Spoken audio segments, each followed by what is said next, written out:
네, 말씀 봉독하도록 하겠습니다. 하나님께서 우리에게 주신 말씀 창세기 25장 27절에서 34절 말씀입니다. 창세기 25장 27절에서 34절 말씀입니다. 제가 가진 성경으로는 구약성경 27페이지에 있습니다. 저와 여러분이 하나님께서 주신 말씀을 교독하도록 하겠습니다.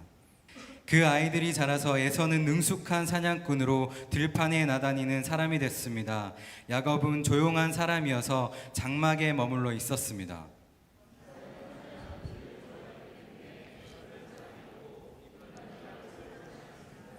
그러던 어느 날 야곱이 죽을 끓이고 있는데 들판에 나갔던 에서가 들어왔습니다. 에서는 배가 고팠습니다.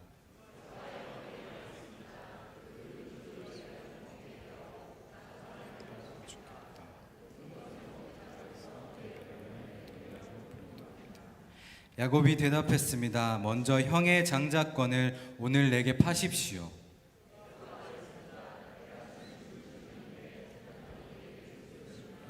그러자 야곱이 말했습니다. 오늘 당장 내게 맹세부터 하십시오. 에서가 맹세를 하고 야곱에게 자기 장자권을 팔았습니다. 그제야 야곱이 에서에게 빵과 붉은 죽을 주었습니다. 에서는 먹고 마신 후 일어나 가버렸습니다. 이처럼 에서는 자기 장자권을 소홀히 여겼습니다. 아멘. 여러분, 지난주로 이제 치명적인 7가지 죄의 시리즈가 이제 끝이 났습니다. 그런데 여러분, 그레고리 대제라고 하는 4세기의 영적 거장이 규정했던 7가지의 치명적인 죄 가운데는 우리가 언급하지 않았던 탐식이 있었습니다. 여러분, 이 교회사 속에서 영적 거장들이 7가지 죄악이라고 주장한 그 죄악에는요 조금의 차이가 있었는데, 저는 그레고리 대제가 규정했던 7가지 죄 중에 우리가 언급하지 못했던 탐식에 대해서 한번 같이 영적 교훈을 나누고자 합니다. 탐식의 정의, 모르시는 분이 계시나요? 음식을 많이 먹는 과식의 의미로만 그치지 않습니다. 음식을 탐하는 것에 많은 에너지와 비용을 아끼지 않는 무절제한 삶에 그것이 초점이 맞춰져 있는 것입니다. 그래서 오늘은 탐식. 제가 탐식에 대해서 설교를 준비한다고 하니까 아내가 계속 물어요. 괜찮겠어요? 괜찮겠어? 근데 저도 자신 없기 때문에 이 설교를 통해서 스스로 묵는 건 아니겠습니까? 근데 여러분, 이 탐식에 관한 주제를 준비하면서 좀 혼란스러웠던 게 아마 여러분 동일하실 텐데, 과연 탐식이라는 것이 이 영적인 죄인가 하는 혼란함이었습니다. 우리가 이 앞에서 다루었던 교만, 질투, 분노, 탐색, 탐욕, 이런 것들은 명백한 죄라고 하는 공통의 인식이 있지 않습니까? 그 탐식은 좀 아닌 것 같아요. 조금 더 먹고 마시는 게 소양의 문제이고 덕의 문제이지, 어떻게 이게 영적인 문제인가 라고 하는 이 혼란함이 준비하면서 있게 되었습니다. 친구를 만나거나 회식이 있어서 과하게 저녁을 먹은 그 다음 날 여지없이 이제 과식의 결과들이 나타납니다. 여러분, 이 이미지 기가 막히죠. 제가 어저께 아내랑 함께 수많은 이 맛있어 보이는 이미지 가운데 이걸 딱 찾은 겁니다. 그 늦은 밤에 예배 이미지가 딱 배달될 텐데 이걸 보고 탐식의 유혹이 불러 일으켜야 된다. 그래서 어마어마한 이미지를 보다가 저걸 정했는데, 제가 저걸 보고 제가 이기지 못해가지고 제가 치킨을 시켜 먹었다는 거 아니겠습니까? 이럴 때 여러분, 그 다음날 하나님, 저는 죄인입니다, 나를 떠나십시오, 나는 죽어 마땅하면, 이렇게 반응하시는 분들은 없습니다. 후회하는 거죠. 내가 왜 그랬을까? 좀 참을걸. 이렇게 덕의 소양이고 이게 의지의 문제이지, 이게 영적인 죄라고 하는 공통된 인식이 우리 가운데는 없습니다. 그렇기 때문에 우리는 탐식에 대해서 늘 관대하고요, 이것이 죄라고 하는 인식 없이 살아가게 된다는 것입니다. 그런데 탐식의 위험을 간과하면 우리는 죄의 지배 아래 머물게 됩니다. 여러분, 죄의 기준은 하나님과 대적하는 것입니다. 그런데 먹는 일이 과연 하나님과 대적하는 것일까요? 먹는 것 자체는 죄가 아니지만 그러나 음식에 대한 지나친 욕구가 우리로 하여금 하나님을 대적해 한다는 것입니다. 잠언서 23장 우리 1절 말씀 함께 읽어보겠습니다. 시작. 내가 높은 사람과 함께 앉아 음식을 먹게 되거든 내 앞에 누가 앉아 있는지 잘 보고. 네가 높은 사람과 함께 앉아서 음식을 먹을 때 네 앞에 앉은 그 높은 사람이 누구인지를 잘 봐야 된다. 그럼 떠오르는 이미지가 있습니다. 보통 우리나라에 민주주의가 확고하지 않았을 때 보통 이 부정은 밀실에서 진행되지 않았습니까? 밀실에서 아무것도 없이 회의하고 그것을 통해서 부정이 이루어지는 경우는 거의 없습니다. 식사를 합니다. 음주를 합니다. 그것을 통해서 부정이 오갔던 것을 우리는 알고 있습니다. 여러분, 그래서 이 먹는 것이 죄가 아닙니다. 그것으로 인해 하나님을 대적해 하는 일들이 반드시 우리의 삶 가운데 진행이 된다는 게 문제입니다. 그래서 탐식은 깨어짐의 지름길입니다. 전도서 말씀 가운데 참 기가 막힌 말씀이 있는데 전도서 2장 24절과 25절 말씀 함께 읽겠습니다. 시작. 먹고 마시고 하는 일이 잘 되는 것보다 더 좋은 것이 무엇이겠는가? 그러나 내가 보니 이것 또한 하나님의 손에 달려있다. 나보다 먹고 즐기는 일에 나은 사람이 어디 있을까? 지금은 없어졌는데 여러분, 예전에 그 구파발에서 송추로 넘어가는 그 길목에 기가 막힌 상호의 음식점이 있었습니다. 먹는 기쁨. 식당 이름이요, 기가 막히죠. 소름이 돋는 그 상호명이었습니다. 여러분, 먹는 것에는요 기쁨이 있습니다. 먹는 거에 기쁨이 있었기 때문에 그 결과로 지금 우리의 몸을 이 살이 덮고 있는 것입니다. 그래서 여러분, 맛있는 음식을 직업으로 찾아다니는 사람들이 우리 주위에 있고요, 적지 않은 분들은 취미 삼아 맛집을 찾아다니고 그것을 인생의 중요한 낙으로 삼기도 합니다. 지금도 여러분, 대형 서점에 가면 한 코너 통째가 이 맛집을 소개하고 또한 맛있는 음식을 만드는 책들로 가득합니다. 이 먹는 것에는 분명히 기쁨이 있습니다. 하나님이 우리에게 주시는 기쁨 중에 하나라고 저는 생각합니다. 그러므로 여러분, 식사는요 본질적으로 악한 것이 아닙니다. 때문에 그래서 식사하실 때는 기쁨으로 하십시오. 기쁨으로. 맛있으면 0칼로리 그런 건 없습니다. 맛있으면 되게 칼로리가 무지하게 높거든요. 감안하시고요, 먹을 때는 칼로리 생각하지 마시고 잘 먹으십시오. 열심히 꼭꼭 씹어 먹으십시오. 사도행전과 에베소서를 보면 초대교인들은 예배와 함께 기쁨의 식사를 함께 하면서 고된 신앙의 여정을 함께 견디며 나갔습니다. 그래서 식사에는 신비가 있다고 합니다. 진짜 잘 식사하면, 제대로 식사하면 그 식사는 우리의 삶에 신비적인 영적인 힘을 준다는 것입니다. 진솔한 식사로 인해서 어색한 사이가 서로 마음의 문을 뻥 뚫리게 하고 식사를 통해서 어떤 우리 마음이 모아지기도 합니다. 아울리치나 이런 것들을 준비할 때 우리가 빼놓지 않고 하는 것이 함께 식사하는 것, MT하는 것, 이건 아니겠습니까? 식사와 MT를 통해서 마음이 하나 되게 되고 하나의 목적 가운데 우리가 연합하게 된다는 것입니다. 이것이 식사가 주는 순기능인데, 동시에 성경은 우리에게 위험한 식사가 있음을 알려주고 있습니다. 식사를 통해 깨어짐으로 나아가고 그러므로 하나님을 대적했던 아주 안타까운 사람이 오늘 말씀 가운데 등장합니다. 그의 이름은 에서입니다. 어느 날 에서가 사냥한 후에 매우 허기가 진 채로 집으로 돌아가는 와중에 그때 마침 야곱이 죽을 만들고 있었습니다. 허기가 반찬이라고 허기지면 모든 것이 다 맛있잖아요. 때마침 야곱이 만든 죽이었으니 허기진 에서가 얼마나 그것이 반가웠겠습니까? 그래서 에서가 죽을 좀 달라고 하죠. 그 말에 여러분이 다 알고 있는 내용입니다. 우리 창세기 25장 30절 말씀 함께 읽겠습니다. 시작. 에서가 야곱에게 말했습니다. 그 붉은 죽을 내가 좀 먹게 해다오. 나 정말 배고파 죽겠다. 붉은 것을 먹겠다고 해서 그의 별명을 에돔이라고 부르기도 합니다. 우리가 보고 있는 우리말 성경에는 그 붉은 죽이라고 한 번 써 있지만 이 히브리 원문 보니까요, 하에돔, 하에돔, 하 에돔이라고 하는 말이 2번 반복되어 있어요. 하는 정관사예요. 더. 에돔은 붉은 것. 그러니까 하 에돔은 그 붉은 것, 그 붉은 것. 너무 허기지니까 그 죽을 보고 그 붉은 것, 그 붉은 것 좀 나에게 다오. 이게 얼마나 이 에서가 허기졌는지를 알 수 있는 대목입니다. 허기진 에서는 먹는 것을 보는 순간 탄성하면서 2번 소리치죠. 내가 좀 먹게 해다오. 이거요, 한국말로 굉장히 순화한 말이고요, 이거 원문상으로 하나하나 직역하면 이런 의미입니다. 음식을 내 입에 좀 쑤셔 넣게 좀 하라, 이 의미인 거예요. 굉장히 천박한 말이죠.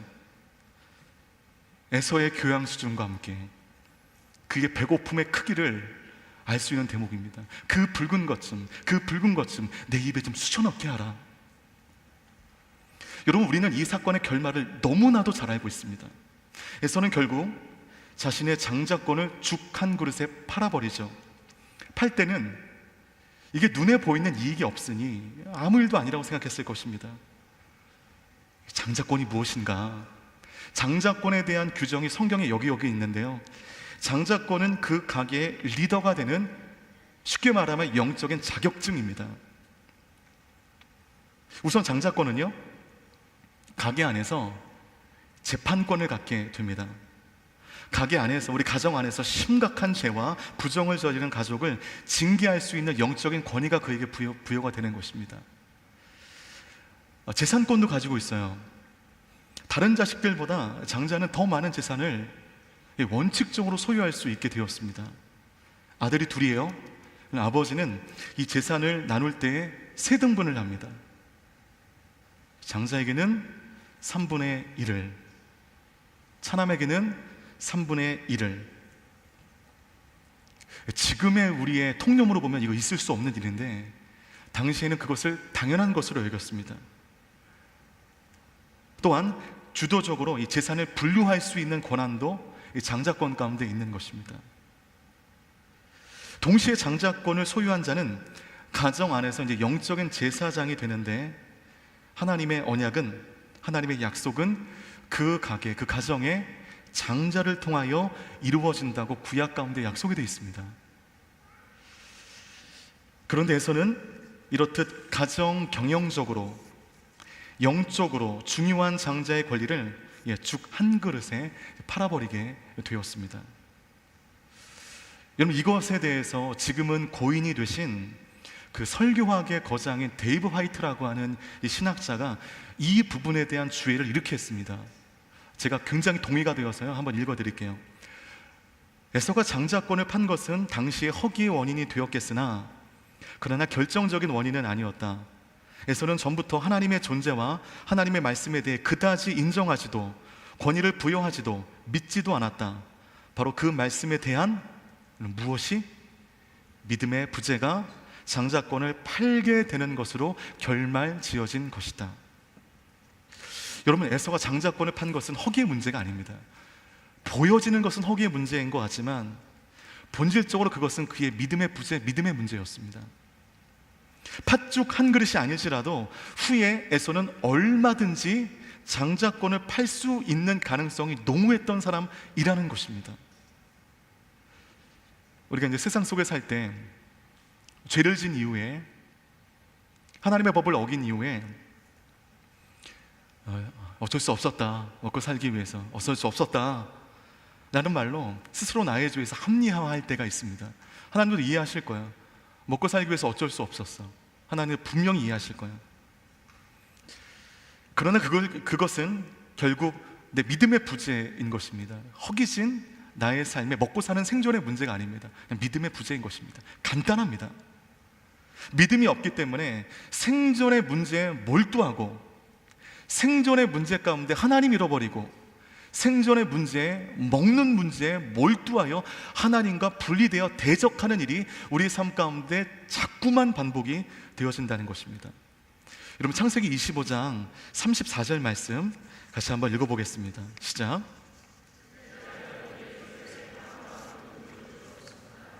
에서는 먹고 마신 후 일어나 가버렸습니다. 이처럼 에서는 자기 장자권을 소홀히 여겼습니다. 여러분, 이 에서와 관련해서 다섯 개의 동사가 나타나는데 이 동사를 조합해 보니까 이 사람의 삶의 스타일이 그대로 반영이 되는 거예요. 첫째, 먹었다. 둘째, 마셨다. 셋째, 일어났다. 넷째, 갔다. 다섯째, 장자의 명분을 가벼이 여겼다. 이 5가지의 동사가 이 에서가 어떤 사람인지를 아주 여실하게 보여주고 있는 것입니다. 그는 먹고 마시는 사람, 먹는 것에 대해서 굉장히 몰두했던 사람, 일어나 가는 매우 활동적인 사람 때문에 이 사람은 사냥을 좋아했죠. 가장 중요한 장자의 명분을 가벼이 여긴 사람, 이 사람은 하나님을 경홀히 여기는 사람, 먹고 사는 생존의 문제 가운데 하나님을 버릴 수 있는 사람이었다는 것입니다. 그렇다고 여러분, 그가 이미 전부터 예배가 완전히 무너져버린 타락한 인생은 아니었습니다. 에서는요, 주여 주여 하는 사람이었고 율법과 법도에 따라 제사를 드리고 절기를 잘 지켰던, 하자가 그다지 보이지 않는 히브리인이었습니다. 단지 그는 허기졌을 때가 문제였습니다. 기억하십시오. 에서는요, 허기졌을 때 문제가 발생하는 것입니다. 보통 때는 아무런 문제가 보이지 않아요. 허기졌을 때. 우리의 삶의 큰 갈등은, 우리의 삶의 공격은 이 자리 나와 예배할 때 여러분께는 보이지 않아요. 허기질 때 보여지는 것입니다. 허기질 때 우리의 믿음이 흔들리고, 허기질 때 내가 훈련했던 모든 것들이 무너지고, 허기질 때 내가 붙들었던 진리가 흔들리는 것입니다. 오늘 에서가 그래요. 허기진 에서가 장자권을 팔게 되었습니다. 허기졌지 않았다면 에서는 장자권 팔지 않았을 것입니다. 음식에 대한 몰두, 음식에 대한 추구가 하나님을 부정하는 길로 에서를 인도하고 있다는 것이죠. 바로 그 순간에 이 장자권에 대한 에서의 정직한 인식에 나오는 그 워딩이 나오게 됩니다. 창세기 25장 32절 말씀 함께 읽겠습니다. 시작. 에서가 말했습니다. 내가 지금 죽을 지경인데 장자권이 내게 무슨 소용이냐.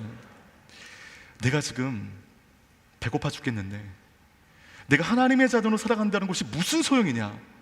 하나님의 자녀로 살아가고 신앙생활을 한다는 것도 먹고 사는 문제의 이유이지. 지금 당장 배고파 죽겠는데 순장을 한다는 게 무슨 소용이냐. 먹고 살아야 생존의 문제가 해결되어야 순장도 하는 것이지. 지금 당장 배고파 죽겠는데 뭐 1대1을 해? 뭐 묵상을 해? 큐티를 해? 홀리스타에 나와서 예배를 드려? 사역을 해? 선교를 가? 이게 무슨 소용이냐. 내가 뭐 죽게 되었는데. 이 에서의 외침이요, 조금만 바꾸면 우리의 삶 가운데 나도 모르게 외치고 있는 이 잘못된 방식으로 나의 삶 가운데 얼마든지 나타나고 있는 것입니다. 일상에 먹고 사는 문제로 심각한 고민 속에 살아가는 대다수의 크리스찬들의 고백이 되지 않을까 싶습니다. 그렇게 먹는 문제, 즐기는 것에 마음 뺏기다 보면 발생할 수 있는 현상은 하나님과의 관계가 서서히 점진적으로 단절되는 것입니다. 먹는 일, 즐기는 일, 우리가 이것을 여흥이라고 하잖아요. 여흥. 하나님께서 허락해 주시는 인생의 기쁨들인 것은 맞습니다. 여흥이 죄이기 때문에 예수 믿은 그 순간부터 모든 일상을 뒤로하고 산에 올라가서 모든 세상과 단절한 채 살아갈 필요는 없습니다. 우리의 믿음은 세상 속에 발현되어는 것이거든요. 하나님께서는 세상 가운데 사는 우리들이 즐길 수 있는 여흥을 인정해 주셨습니다. 그런데 그 기쁨이 하나님을 앞서버리면 그 기쁨으로 인해서 우리는 하나님과의 관계가 막혀버리는 것입니다. 그래서 여러분, 그 경건주의자들은, 중세 경건주의자들은 하나님과의 깊은 관계, 하나님의 진리에만 몰두하기 위해서 2가지를 대표적으로 끊었습니다. 첫 번째는 음식을 끊었고요, 2번째는 여흥을 끊었습니다. 이것이 경건하게 사는데 가장 큰 적이 된다고 경건주의자들이 인식한 것입니다. 그래서 여러분, 경건주의자들은 생존에 필요한 수준에서 그런 음식만을 섭취하면서 세상에 여흥이 존재하지 않는 광야로, 사막으로, 산 위로, 사람들이 왕래하지 않는 골짜기 깊은 곳으로 그렇게 나아갔습니다. 그러면서 믿음을 지키고자 했고 진리 앞에 서기를 원했습니다. 그렇게 그들은 공동체를 만들어 서로 격려하며 이 경건한 삶을 위하여 협력하며 살았습니다. 지금도 한국의 여러 선교단체 가운데 정말 사도행전에 나왔던 그대로 서로의 물건을 서로 통용하면서 내 것을 내 것이라 여기지 아니하고 완전한 공동체를 이루며 살아가는 선교단체가 없지 않아 있습니다. 그것이 맞는 것이고 그것이 정직이기 때문에 우리 모두가 그렇게 해야 되는 것인가? 그렇지 않습니다. 하나님은 우리의 재산을 인정하시고 우리가 즐기는 것을 다 인정하십니다. 단지 그것이 나의 삶을 앞서는 것, 그것에 몰두하는 것을 하나님 경계하시는 것입니다. 이런 에서에게 또 한 번의 이제 운명적인 식사가 있게 됩니다. 이 내용을요, 이삭 중심으로 좀 볼게요. 첫 번째 사건은 에서 중심으로 봤다고 한다면 두 번째 사건은 이삭 중심으로 보겠습니다. 창세기 27장 1절 말씀 보니까 이삭이 이제 노인이 다 되었습니다. 육체는 노쇠해졌고 눈은 보이지 않게 되었습니다. 자신의 최후가 서서히 다가오고 있다는 것을 이삭이 직감적으로 알게 되었습니다. 마지막으로 이 가문의 장자를 축복하고 싶었습니다. 언제 올지 모르는 최후를 준비하면서 장자에게 모든 축복을 하고 싶은 마음이 생겼습니다. 그런데 왠지는지 이삭이 하나님의 뜻과는 다르게 야곱이 아닌 에서를 장자라고 불러서 그를 축복하려고 합니다. 하나님의 뜻은 에서에게 없었거든요. 야곱에게 있었습니다. 그는 법도를 따르는 게 중요했습니다. 하나님의 뜻보다 전통 법도가 더 중요한 사람이었습니다. 에서를 불렀습니다. 그를 축복하려고 했습니다. 이유가 무엇이었을까요? 스테이크였습니다. 스테이크. 창세기 27장 4절 말씀 함께 읽겠습니다. 시작. 그리고 내가 좋아하는 맛있는 음식을 만들어 가져오너라. 내가 먹고 죽기 전에 너를 축복하고 싶구나. 자, 이삭은 자신의 영혼 마지막 남은 힘을 모두 다 쏟아서 에서를 축복하고자 했습니다. 그러나 그 전에 그가 축복하기 앞서 에서에게 원했던 것은 별미였습니다. 이삭은 참 스테이크를 좋아했던 사람이었던 것 같습니다. 이삭의 주변 사람들도 이 이삭이 스테이크를 좋아한다는 것을 잘 알고 있었습니다. 말씀을 볼까요? 창세기 27장 9절 말씀 함께 읽겠습니다. 시작. 가축들이 있는 데 가서 좋은 염소 새끼 2마리를 끌고 오너라. 내가 내 아버지를 위해 그가 좋아하는 맛있는 음식을 만들어 주마. 남편의 식성을 아내가 가장 잘하는 법이죠. 아내 리브가가 보기에 이삭은 정말 스테이크를 좋아하는 사람이었습니다. 그래서 이 별미를 만들어 계략으로 이 축복권을 맞바꾸려 했습니다. 여러분, 에서가 아닌 야곱이 축복받기 위해서 리브가를 중심으로 희대의 작전이 꾸며지게 됐는데 그것이 여러분 음식을 통하여 시작이 되었습니다. 왜 축복을 해주는데 음식이 필요할까? 이게 중동의 문화인가? 하는 생각을 해봐요. 왜 아버지가 아들에게 축복해 주는데 왜 별미를 가져와야 되는가? 별미를 먹고 배가 차고 기뻐할 때 축복이 더 절로 나오고 하는 것인가? 왜 이삭은 왜 축복 전에 별미를 원했을까? 이해되지 않아요. 이 모든 이 작전이, 모든 계략이 음식으로부터 시작이 됩니다. 우리 14절에도 비슷한 구절이 나오는데 창세기 27장 14절입니다. 함께 읽겠습니다. 시작. 그리하여 야곱은 가서 염소들을 자기 어머니에게로 끌고 왔습니다. 그리고 그의 어머니는 그의 아버지가 좋아하는 맛있는 음식을 만들었습니다. 9절과 14절에 뭐 그다지 중요하지 않지만 공통으로 나오는 표현이 있습니다. 이삭이 좋아하는, 이삭이 좋아하는. 이삭이 그 특정 음식에 대해서 좀 집착이 좀 있었던 것 같아요. 어떤 음식에 대해서 여러분 집착하는 것, 집착하여 질서를 깨버리는 것, 어느 음식에 집착해서 그것이 분열로 나아가지게 되는 것, 여러분 이것을 탐식이라고 말할 수 있습니다. 탐식 자체는 자연스러운 현상이지만 그 음식으로 인하여 지금 한 가정에 균열이 시작되고 있습니다. 여러분, 나도 의식하지 못하는 음식으로의 몰두가 하나님과의 관계를 서서히 단절시키고 사람의 관계마저 서서히 단절시키며 죄로 나아가게 하는 단초의 역할을 할 수 있음을 여러분이 그토록 좋아하는 음식 앞에 두고 꼭 기억하시길 바라겠습니다. 이 음식이 하나님과의 관계를 어느 순간 단절하게 될 것이다. 이 음식이 어느 순간 관계 문제들 나타나게 할 것이다. 아, 이 음식 정신 차려야지, 집착하지 말아야지. 여러분, 진짜 제가 놀라운 구절을 보게 되는데, 여러분, 이 탐식이 어디로까지 전개되는가? 전 정말 깜짝 놀랐어요. 창세기 25장 28절 말씀 함께 읽겠습니다. 시작. 이삭은 사냥한 고기를 좋아했기 때문에 에서를 사랑했고 리브가는 야곱을 사랑했습니다. 여러분, 눈을 의심케 하는 이 증언이었습니다. 이삭답지 않은 표현이에요. 막 깨는 거예요. 이삭의 삶과 이삭의 성품에 대해서 이 구절 때문에 막 깨는 겁니다. 사냥한 고기를 좋아했기 때문에 에서를 사랑했다. 에서를 너무나도 사랑했기 때문에 그가 사냥한 고기마저 사랑했다. 그러면요, 오케이. 그러면 뭐 맞죠. 에서를 좋아했던 이유가 그가 더 하나님을 사랑하거나 품성이 올곧고 건실해서가 아니었습니다. 오늘 이 말씀만 보면 단지 에서가 사냥한 고기를 좋아했기 때문에 아들을 사랑했다라고 하는 그 눈을 의심케 하는 증언이 기록되어 있습니다. 여러분, 이 고기에 대한 탐식 때문에 무엇이 생겼는가? 편애라는 것이 생겼습니다. 그 편애로 말미암아 어떤 사건이 있게 되었는가? 가정이 분리되어 버렸어요. 남편은 에서 편, 아내는 야곱 편, 분리되어 버렸습니다. 이삭은 에서를 노골적으로 사랑하고요, 리브가는 야곱을 노골적으로 사랑하는 이 가정 안에서의 분리가 있게 되었습니다.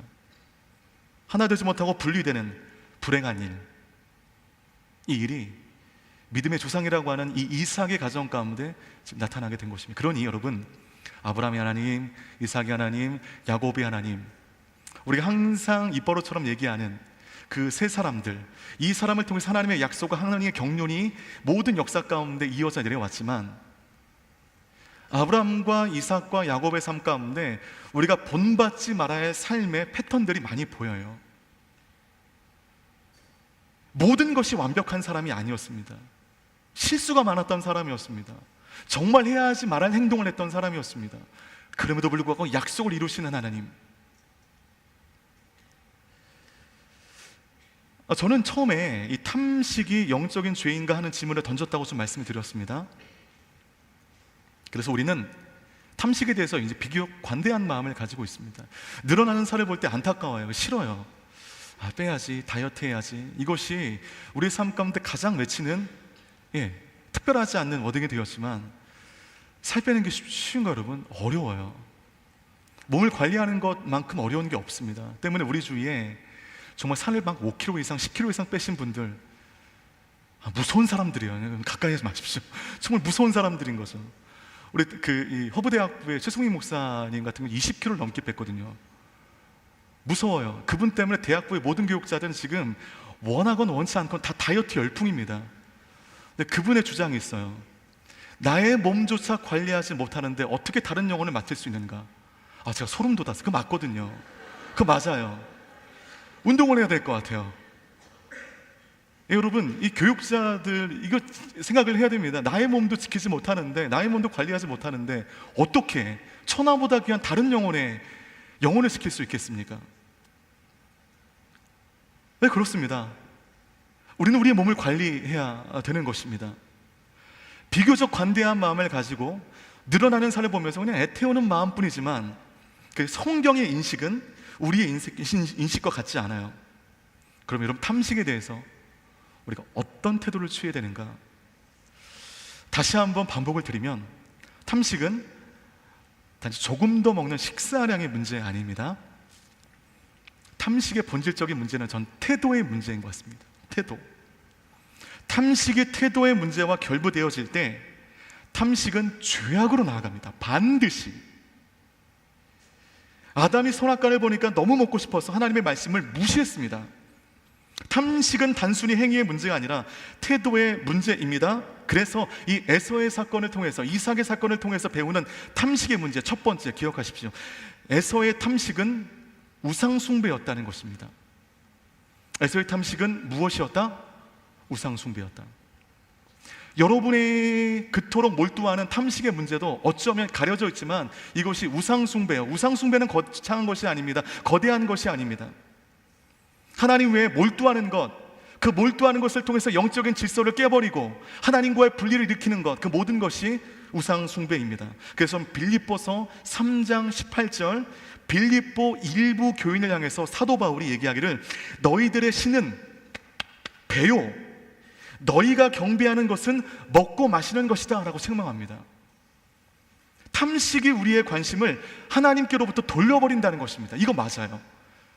제가 탐식 좀 알거든요. 맞아요. 에서가 먹고 마시는 것은 하나님에 대한 관심을 돌려 죽을 향하게 했다는 것입니다. 그것이 하찮은 것은 아니지만 아무리 허기졌다 하더라도 그 죽이 하나님보다 어떻게 앞설 수 있으며 하나님이 주신 그 장자권보다 어떻게 앞설 수 있는가? 우리의 관심을 돌려 하나님께 집중하지 못하게 하고 다른 허탄한 것에 몰두하게 만드는 건, 여러분, 이것이 우상숭배인 것입니다.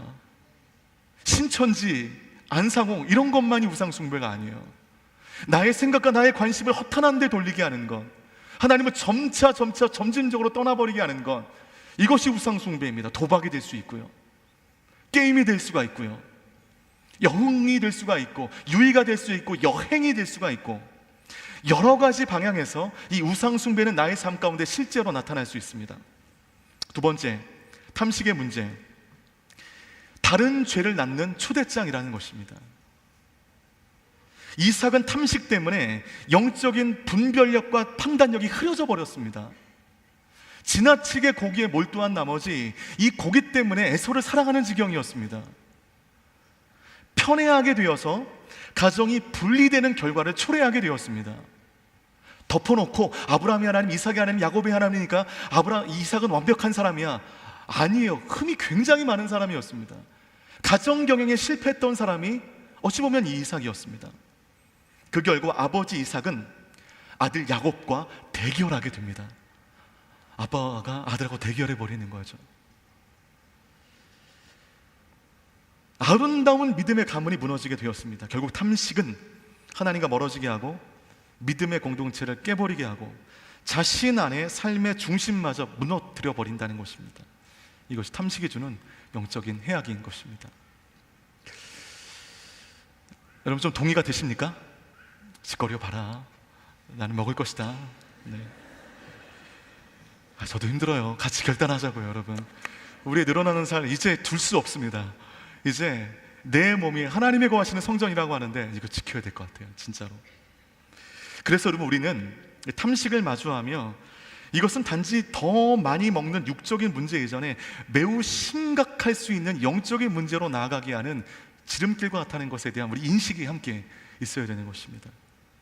탐식은 우리의 영도, 우리의 몸도 흔들어버리는 죄라는 것입니다. 그래서 여러분, 이 한 가지 기억하셔야 될 게, 우리 몸의 상태는 우리의 영혼의 상태와 밀접하게 연결되어 있습니다. 나의 육신의 컨디션이 나의 영혼의 컨디션을 좌우할 때가 있습니다. 우리의 몸이 하나님의 거하시는 성전이기 때문에 기억해 주십시오. 탐식은 탐닉으로 이어지고, 탐닉은 우리의 몸의 균형을 상실하게 하고, 나아가 우리의 영혼의 균형마저 상실하게 한다는 것이죠. 음식의 문제가 구원의 문제는 아니에요. 하지만 우리가 전적으로 하나님을 섬기는 그 신앙에 굉장한 방해를 줄 수 있는 것이 이 음식이라는 것입니다. 그래서 중세교회에서는요, 이 탐식을 죄악으로 규정하면서 5가지의 탐식에 속한 행위를 설명했습니다. 제가 한번 말씀드릴 테니까 여러분들이 어느 이 상황 가운데 속해 있는지를 돌아보시기 바라겠습니다. 중세교회가 규정한 탐식의 첫 번째, 음식을 빨리 먹는 탐식. 두 번째, 너무 비싼 음식을 좋아하는 탐식. 세 번째, 너무 많이 먹는 탐식. 네 번째, 정말이요, 너무 열심히 먹는 탐식. 다섯 번째가 더 웃긴데, 너무 야단법석을 떨며 먹는 탐식. 이 다섯 가지를 탐식의 세부 분류로 얘기하는 겁니다. 여러분들은 어떤 부분이세요? 올킬, 그랜드슬램 다 맞죠? 다 맞아요. 너무 빨리 먹고 비싼 음식 무지하게 좋아하고 야단법석 많이 먹고 난리 부르스입니다. 균형이 상실되게 되고 우리의 육체 균형도 상실하게 되고. 여러분, 이런 탐식을 통해서 우리 한 가지 간과해서는 안 될 게, 하나님의 형상을 우리가 잃어버려요. 이 품위를 잃어버린다는 것입니다. 우리가 하나님의 형상을 닮았기 때문에 하나님의 형상 앞에서 우리가 품위를 가지는 것이 우리가 영적으로 마땅히 해야 할 일인데, 음식 앞에 품위를 잃어버려요. 너무 야단법석으로 먹으니까 품위를 잃어버립니다. 그래서 저는 여러분들께 이 탐식을 이길 수 있는 솔루션을 좀 드리려고 합니다. 제가 여러분께 탐식에 대한 솔루션을 드리는 것 자체가 좀 웃긴 일인데, 그러나 저에게 주신 영적 책임감을 무겁게 인식하면서 몇 가지 제안을 좀 드리겠으니, 하나님과의 관계에 단절이 있지 않기 위해서 이 몇 가지 되지 않는 이 탐식에 대한 중요한 영적 솔루션을 꼭 기억하시길 바라겠습니다. 첫 번째, 같이 한번 읽어보겠습니다. 시작. 먹는 것에 너무 많은 에너지를 낭비하지 말라. 여러분, 먹는 것에 너무 많은 에너지를 낭비하지 마십시오. 하나님을 알지 못하고 예수 그리스도에 대한 신앙을 공유하지 못하는 세상의 친구들과 너무 잦은 식사 자리를 갖게 된다면 우리의 몸도 무거워질 뿐더러 우리의 영이 그 모임 가운데 보이지 않게 데미지를 받아서 여러분은 그 잦은 식사 자리를 통해서 서서히 하나님과 멀어지는 나도 모르는 데미지를 경험하게 될 것입니다. 물론 여러분, 친구들과의 식사 자리가 필요하죠. 가끔은 필요합니다. 예수 믿지 않은 친구들도 가끔 만나야 돼요. 식사를 같이 하면서 그것이 또한 복음을 전할 수 있는 그 자리가 되기 때문에. 그러나 아무리 즐겁고 기쁘고 재미있다 하더라도 우리의 영혼을 지키는 것보다 중요하진 않습니다. 가끔 친구들과 만나서 즐겁게 드시고 즐기십시오. 그러나 도에 넘치지 않게 여러분의 믿음을 지키면서 그 식사 자리를 즐기십시오. 절제가 필요한 것입니다. 세상 속에 속해 있는 모든 것은 저마다의 문제와 위험성을 내포하고 있습니다. 믿지 않은 사람들의 모임이라고 한다면 우리가 자주 방문했을 때 우리에게 다가오는 영적 데미지가 반드시 있습니다. 그러므로 여러분, 절제하는 것은 하나님과의 관계를 위한 매우 중요한 영적 행위가 된다는 것입니다.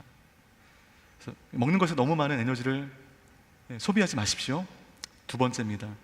두 번째, 같이 읽도록 하겠습니다. 시작. 먹고 즐기는 시간에 경계를 명확히 하라. 피할 수 없다면 여러분, 최소한의 식사 자리를 하는 것입니다. 사회생활을 여러분들이 다 하고 있기 때문에 식사 자리를 항상 거부할 수는 없습니다. 식사 자리를 통해서 또한 우리의 공동체가 끈끈해지기도 하고, 세상 안에서의 그 직장 생활이 또한 똘똘 뭉쳐지기도 하고요. 서로가 서로를 알아가는 좀 귀한 시간이 되기도 합니다. 바로 거기까지가 식사가 주는 의미입니다. 그 이상이 되면 그 식사는 우리의 영혼의 득이 되지 않아요. 때문에 우리 요셉 공동체 안에서 청년들끼리 너무 자주 만나서 너무 잦은 식사를 하는 것, 이것 또한 우리의 영혼에 도움이 되지 않습니다. 명백하게 그렇습니다. 예수 안에서의 우리의 만남, 우리의 식사도 적당해야 됩니다. 무절제한 만남, 재미를 추구하는 공동체 안에서의 만남, 이 잦은 만남은 우리의 신앙적인 목표를 나도 모르게 상실하게 만들고, 무절제한 식사는 엉뚱한 것에 몰두하게 만드는 단초의 역할을 하게 된다는 것입니다. 때문에 믿음의 공동체 안에서 함께 식사하는 건 아름다운 일이지만 이것도 절제가 필요합니다. 그래서 명확한 목적하에 적당한 식사를 즐기고 절제하는 만남을 즐기는 것이 우리의 영혼의 건강성을 지키게 하는 중요한 프로세스가 됩니다. 그래서 오늘 1시에 우리 화천 아울리치 팀 식사했어요. 이유가 명확하죠. 끝나고 와서 서로 간에 또 회복을 도모하고 함께 은혜를 나누는 자리였습니다. 그 식사를 통해서 화천팀 적당한 식사했을 거라 믿습니다. 그렇죠? 그리고 또 돌아와서 예배드립니다. 이런 만남, 명확한 목적하에 만나서 절제하는 식사를 통하고 영적인 교제를 하는 이 만남이 우리가 추구해야 할 공동체 안에서의 만남 식사라는 것입니다. 여러분, 잠언서 마지막으로 23장 2절과 3절의 말씀 보면 이런 말씀이 있습니다. 함께 읽겠습니다. 시작. 만약 내가 많이 먹는 것을 좋아하는 사람이라면 내 목에 칼을 두어서라도 참아라. 그리고 그 온갖 맛난 음식에 군침 흘리지 마라. 그 음식은 너를 속이려는 것이다. 만약 네가 많이 먹는 것을 좋아하는 사람이라면 내 목에 칼을 두어야 된다. 조선시대 여러분, 그 감옥에 가면 칼을 대고 있잖아요. 지금 여러분, 저도 이 칼을 대고 지금 설교해야 되고요. 여기에 3분의 1 정도는 지금 칼을 대고 설교를 들어야 됩니다. 우리는 이렇게 많이 먹는 것을 좋아하죠. 음식이 주는 이 유혹을요, 우리가 이기지 못합니다. 근데 음식이 주는 기쁨이 없지 않기 때문에. 그만큼 탐식을 바라보는 성경의 시각은 우리의 시각과는 달라요. 이 탐식을 무겁게 인식하고 있습니다. 여러분이 음식에 몰두하게 될 때, 무절제한 만남 속에 무절제한 식사를 즐길 때, 그 식사는요, 우리를 속입니다. 우리를 속이는 줄 몰라요. 아무도 몰라요. 그냥 즐기는 겁니다. 좋은 겁니다. 그 식사로 인하여 영혼과 나의 몸의 균열이 시작이 되고, 그 식사는 나아가 하나님과의 관계를 서서히 깨트려 버리고, 나아가 사람과의 관계마저 깨트리는 그 깨어짐의 지름길로 작용하는 것입니다. 너희가 하나님이 거하시는 성전인 줄 알지 못하느냐? 이 말씀 우리가 누누이 기억을 해야 돼요. 우리의 몸이 하나님의 성전인 줄 알지 못하여 나의 욕심대로, 내가 원하는 대로 막 몸을 써버리는 이 무지함 속에, 무절제함 속에 우리의 몸도, 우리의 영도 균형을 상실하고 점점 회파되고 있습니다. 음식을 향한 무절제한 욕구와 그로 인해 잦은 만남은 하나님 보시기에 유익한 게 없습니다. 우리 모두가 하나님께서 허락하시는 양식 안에, 하나님이 공급해 주시는 양식 안에 절제하는 만남, 절제하는 식사를 통해서 하나님께 더 가까이 나가는, 사람을 만나 기쁨을 누리고 사람을 보다 만족을 느끼기보다 내가 하나님 앞에 올곧이 서는 그 고독한 가운데 주 앞에 나아가는 그 모습을 통해서 우리 영혼의 주림을 해결할 수 있는 우리 요셉의 모든 예배자들 되시기를 주님의 이름으로 축복합니다. 자, 이제부터 살찌는 것은 죄짓는 거예요. 그럴 때 여러분, 우리가 살이 쪄서 비만하게 될 때 여기서의 원칙이 있습니다. 다른 사람의 비만에 대해서는 절대로 아무 얘기도 하지 않는 것입니다. 나의 비만에 대해서는 서슬프렇게 얘기하는 것입니다. 나는 죄인이라고, 나는 어리석다고. 이렇게 하며 나의 몸을 돌보며 나의 몸과 영혼의 균형을 이루는 것, 이러한 지혜로 우리 하나님만 더 사랑하실 수 있는 요셉의 모든 예배자들 되시기를 바라겠습니다. 우리의 몸을 하나님이 거하시는 거룩한 성전으로 아름답게 세워가는 우리 모든 예배자들 되시기를 주님의 이름으로 축복합니다. 함께 좀 기도하도록 하겠습니다. 가슴에 오른손을 대시고 결단하는 것입니다. 하나님 아버지, 내가 먹는 것에 너무 많은 에너지를 소비했고 먹는 것에 너무 많이 몰두해버렸는데 이제는 그렇지 않겠습니다. 내가 하나님께 나가는데 더 많이 몰두하고 하나님을 사랑하는데 더 많이 몰두하며 절제함으로 나의 몸과 나의 마음을 지키겠습니다. 이 결단함으로 함께 주의 도우심을 구하며 함께 기도하며 나가겠습니다. 하나님 아버지,